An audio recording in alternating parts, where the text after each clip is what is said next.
رمضان المبارک کا مقدس مہینہ چل رہا ہے اور یہ پہلا عشرہ رحمت ہے۔ ابھی کچھ دیر پہلے قبل میں ایک بزرگ کا واقعہ پڑھ رہا تھا کہ آپ بھی جانتے ہیں کہ جو لوگ بہت زیادہ ضعیف ہوتے ہیں، جو روزہ رکھنے کے قابل نہیں ہوتے، ان پہ روزہ ضروری نہیں ہے۔ جو عمر میں بہت زیادہ ہو گئے ہوں، 80-90 سال جن کی عمر ہو گئی ہو، جن کے لیے ممکن نہیں ہے روزہ رکھنا، تو ایسے ہی ایک بزرگ سے کچھ نوجوانوں کی ملاقات ہوئی اور نوجوانوں نے دیکھا کہ وہ بزرگ کچھ کھا رہے ہیں اور پانی پی رہے ہیں۔ اب انہوں نے اس سے معلوم کیا، نوجوانوں نے بزرگ سے، کہ میاں جی آپ روزہ نہیں رکھتے ہیں؟ انہوں نے کہا ہاں میں بالکل روزہ رکھتا ہوں، کون کہتا ہے میں روزہ نہیں رکھتا ہوں؟ انہوں نے کہا لیکن آپ تو کھا پی رہے ہیں۔ تو انہوں نے کہا پھر کیا ہوا، میں تو صرف کھاتا ہوں اور پیتا ہوں لیکن روزے سے ہوں۔ سارے نوجوان ہنس پڑے اور بولے کیا ایسا بھی ہو سکتا ہے کہ روزہ ہو جائے؟ بوڑھے نے کہا ہاں میں جھوٹ نہیں بولتا ہوں، کسی پر بری نگاہ نہیں ڈالتا، کسی کو گالی نہیں دیتا، کسی کا دل نہیں دکھاتا، کسی سے حسد نہیں کرتا، مال حرام نہیں کھاتا، اور اپنی ذمہ داریاں اور فرائض دیانتداری سے انجام دیتا ہوں، لیکن کیونکہ مجھے شدید بیماری لاحق ہے اس لیے میں اپنے معدے کو روزے دار بنا سکتا۔ پھر بوڑھے آدمی نے ان نوجوانوں سے پوچھا کیا آپ بھی روزے دار ہیں؟ ان میں سے ایک نوجوان نے سر جھکائے ہوئے آہستگی سے کہا نہیں، ہم لوگ صرف کھانا نہیں کھاتے ہیں۔ اللہ تبارک و تعالیٰ نے قرآن پاک میں فرمایا وَيْلٌ لِكُلِّ هُمَزَةٍ لُمَزَةٍ، کہ ویل ہے، تباہی ہے ان لوگوں کے لیے جو دوسروں کے عیب تلاش کرتے ہیں پھر انہیں دوسروں کو بتاتے ہیں۔ اللہ تعالیٰ کو یہ بات بالکل پسند نہیں ہے کہ ایک بندہ روزہ رکھنے کے بعد فرصت کے لمحات میں اپنے ساتھی کے ساتھ بیٹھ کر کسی تیسرے کی برائی کرے۔ قرآن پاک میں سخت وعید آئی ایسے لوگوں کے بارے میں۔ اللہ تعالیٰ نے ناراضگی میں فرمایا نار اللہ الموقدہ، کہ ہم اس کو اپنے ہاتھ سے جلائی ہوئی آگ میں جھونکیں گے۔ رمضان کریم اور قرآن پاک دونوں اسلام کے مضبوط جز ہیں، اور یہ رمضان شریف جو ہے یہ نزول قرآن کا مہینہ ہے۔ ہم لوگ جتنا زیادہ قرآن اس مہینے میں پڑھیں گے اتنا زیادہ اللہ تبارک و تعالی ہم پر متوجہ ہوں گے، اور قرآن پاک صرف نازلہ پڑھنا ہی نہیں بلکہ قرآن ہم سے کیا چاہتا ہے اسے سمجھنے کی بھی بات ہے۔ اللہ نے فرمایا کہ ویل ہے، تباہی ان لوگوں کے لیے جو دوسروں کے عیب تلاش کرتے ہیں اور پھر انہیں دوسروں کو بتاتے ہیں۔ یہ ایسا گناہ ہے کہ بندہ روزہ رکھنے کے بعد جب اس گناہ کا مرتکب ہوتا ہے تو عملی طور پر اس کا روزہ جو ہے وہ نہیں رہ جاتا۔ احادیث میں بار بار آیا، بخاری شریف میں اللہ کے نبی صلی اللہ علیہ وسلم نے فرمایا کہ اللہ تعالیٰ کو ہم لوگوں کے بھوکا پیاسا رہنے سے کوئی فائدہ نہیں ہے، اللہ تعالیٰ دلوں کے حال کو جانتا ہے۔ تو اس لیے متوجہ ہونے کی ضرورت ہے۔ اپنی زبان کو شکوے سے روکیں، اپنی دل کو، زبان کو اپنے قابو میں رکھیں، اس کو اللہ تعالیٰ کے مطیع اور فرما بردار بنائے، بالکل ویسے جیسے ہم نے روزہ رکھنے کے بعد اس کو کھانے پینے سے روکا ہے، ایسے ہی دیگر برائیوں سے اپنے آپ کو روکنا ہی مکمل روزہ ہے۔ روزہ دار جو ہے اس کے منہ کی بدبو جو ہے وہ بھی اللہ تبارک و تعالیٰ کو پسند ہے۔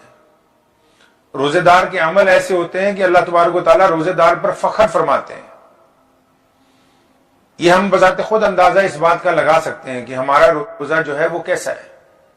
اگر ہم روزہ رکھ کے اس موبائل کے ذریعے خرافات دیکھتے ہیں، روزہ رکھنے کے بعد نماز چھوڑتے ہیں، روزہ رکھنے کے بعد کوئی بری چیزیں موبائل کے ذریعے استعمال میں لاتے ہیں، روزہ رکھنے کے بعد غلط ارادے دل میں کرتے ہیں، تو یقین مانیں ہم اپنے ہاتھ سے، اپنے زبان سے، اپنے کردار سے اپنے روزے کو خراب کر رہے ہیں۔ یہ نہایت ضروری ہے۔ بار بار ہم روزانہ تلقین رمضان المبارک میں اپنے روزے دار بھائیوں کو اس لیے کر رہے ہیں کہ روزے کا اصل جز جو ہے وہ متقی بننا ہے۔ آج کل ہر بندہ مفتی بنا ہوا ہے، ہر ایک بندہ دوسرے پر فتویٰ دینے کے لیے تیار ہے، اور خود اپنے گریبان میں جھانکنے کے لیے کوئی تیار نہیں ہے۔ ہر ایک آدمی دوسرے پہ انگلی اٹھا رہا ہے کہ نہیں اس نے یہ کر دیا، اس نے وہ کر دیا، اس کو ایسا نہیں کرنا چاہیے تھا، اس کو ویسا نہیں کرنا چاہیے تھا، آپ کو ٹوپی ایسے پہننی چاہیے، کپڑے ایسے پہننے چاہیے، لیکن اپنی ذات کے اوپر کوئی گفتگو نہیں کرتا ہے۔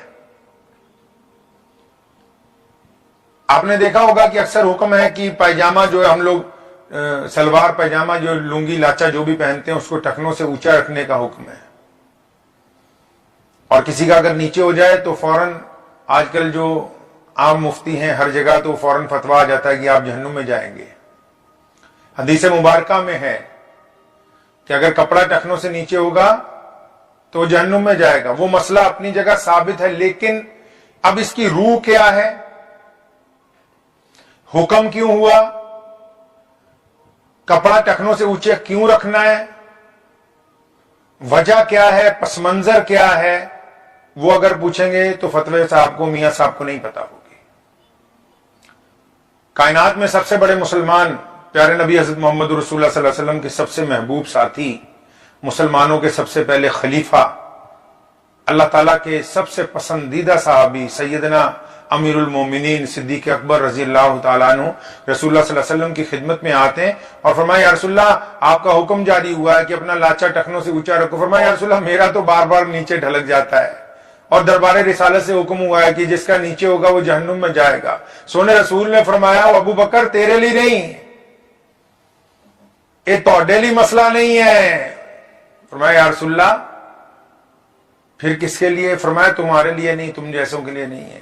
یہ مسئلہ یہ ہے کہ جو لوگ کپڑا ٹخنوں سے نیچے رکھتے ہیں اکڑ کی بنا پر، اور پھر ان کی گردن میں بہت موٹا سریا ہے، جو غریب کے سلام کا جواب نہیں دیتے، جو تکبر کے ساتھ رہتے ہیں، جو نیچے دیکھنا پسند نہیں کرتے، جو اپنی ماں باپ کا احترام نہیں کرتے، بھائیوں کا احترام نہیں کرتے، پڑوسیوں کا احترام نہیں کرتے، سائل جب ان کی طرف آواز لگاتا ہے تو متوجہ نہیں ہوتے، مانگنے والے کو دھتکارتے ہیں۔ فرمایا ابو بکر اس لیے اونچا کروایا ہے کہ بندے دی اکڑ نکل جائے، سریا جو گردن کا ہے یہ نکل جائے، نرمی آ جائے مزاج میں کہ میرا پاجامہ ٹخنوں سے اونچا ہے، کوئی احساس ہو، تھوڑی آنکھیں نیچی ہو جائیں، اکڑ نکل جائے، کیونکہ جب پاجامہ ٹخنوں سے اونچا ہوگا بندہ جو تڑ سے چلتا ہے اکڑ نکل جاتی ہے، عاجزی آتی ہے اس میں۔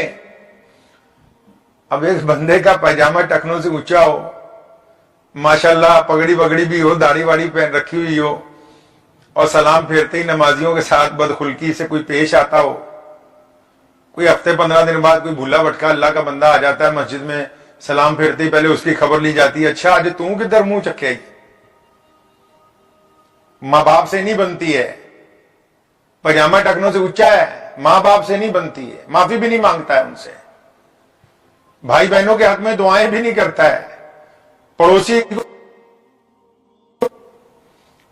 بھوکے کو کھانا نہیں کھلاتا ہے، سائل کی مدد نہیں کرتا ہے، مسافر کو راستہ نہیں دکھاتا ہے، اپنی بیوی سے بچوں سے محبت سے پیش نہیں آتا ہے۔ اب یہ جو پاجامہ ٹخنوں سے اونچا کیا ہے، اب آپ اس کو گھٹنوں پہ بھی کر لیں جناب، تب بھی کوئی شریعت کو آپ سے لینا دینا نہیں ہے، کیونکہ جب روح ہی ختم ہو گئی، مسئلے کی روح ہی ختم ہو گئی، تو پھر اب کیا فائدہ ہے اس کو اونچا کرنے کا، نیچا کرنے کا؟ اس کو اونچا کرنے کا فائدہ تب تھا جب اکڑ نکل جاتی، عاجزی آ جاتی، ماں باپ کی اطاعت فرما برداری میں آ جاتا، بیوی سے حسن اخلاق کرتا، بچوں سے محبت کرنے والا ہوتا۔ ایسے بہت سارے لوگ ہیں نماز پڑھتے ہیں اپنی اولاد سے بدخلقی کے ساتھ پیش آتے ہیں، نماز پڑھتے ہیں اپنے بھائیوں کے ساتھ بدخلقی رکھتے ہیں، بھائیوں کے لیے دعا نہیں کرتے، اس چکر میں رہتے ہیں کہ یہ کب برباد ہو جائے تو ہم خوشی منائیں۔ ایسے بہت سارے لوگ ہیں جو نماز پڑھتے ہیں اور پڑوسی کے ساتھ ان کی نہیں بنتی، تو پھر پڑھتے کیوں ہیں؟ اگر دل صاف نہیں تو پھر نماز کیوں پڑھتے ہیں؟ نماز پڑھنے کے لیے دل کا صاف ہونا نہایت ہی ضروری ہے، نہایت ہی ضروری ہے۔ جب تک دل صاف نہیں ہوگا تو پھر نماز کس طرح ادا کی جائے گی؟ تو یہ روزہ کا جو اصل جز ہے وہ دراصل ہم لوگوں کو اللہ کی طرف سے حکم کہ ہم متقی بن جائیں، اور آپ یقین مانیں کہ یہ بڑا قیمتی وقت ہے۔ کچھ لوگوں کو ایسا لگتا ہے کہ وقت نہیں گزر رہا ہے، بڑی تیزی سے رمضان گزر رہا ہے۔ آپ کو حیرت ہوگی کہ آج 4 دن ہو گئے رمضان کو، تیزی سے رمضان نکل رہا ہے۔ آپ کو یہ تو بتا سکتا ہے کہ آپ کا موبائل، کہ آپ نے فیس بک پر، واٹس ایپ پر